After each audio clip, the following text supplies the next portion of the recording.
तुम्हारी हंसी बताती है, तुम्हारा अट्टहास बताता है, निश्चित ही तुम विजयी होकर के लौटे हो। तुम क्या करके आए हो, शीघ्र ही बताओ।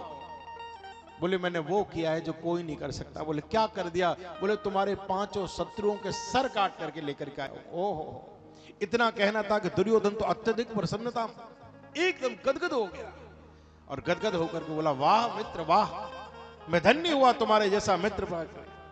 जो कार्य पितामह भीष्म नहीं कर पाए, जो कार्य आचार्य द्रोण नहीं कर पाए, वो कार्य तुमने करके दिखा दिया। मैं अत्यधिक प्रसन्न हूं। लाओ सर्वप्रथम उस भीम का शीश मेरे हाथ में दो, जिसने मेरे ही समक्ष मेरे भाइयों का वध कर दिया। मेरे समस्त भाइयों का वध भीम के द्वारा हुआ है। लाओ सर्वप्रथम उसी का सर मेरे हाथ में दो।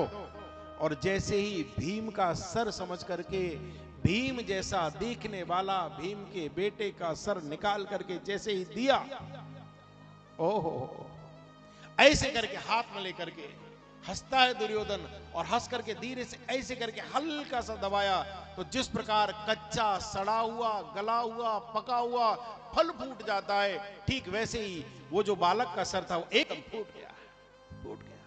और जैसे ही सर टूटा फूटा, उसी समय पर आश्चर्यचकित रह गया दुर्योधन। नहीं नहीं नहीं, ये नहीं हो सकता, ये भीम का शीश नहीं हो सकता। भीम का शीश, उसके शीश पर न जाने कितनी गदाओं का मैंने प्रहार किया, जो युद्ध की भूमि में तिलभर भूमि न सकई छुड़ाई, जो कभी तिलभर भूमि जो पीछे नहीं हटा, जिसके शीश पर अनेकों गदाओं के प्रहार के बाद भी रक्त का कण नहीं आता था, वो भीम इतना कमजोर तो नहीं हो सकता कि जरा सा पकड़ दिया और फूट गया।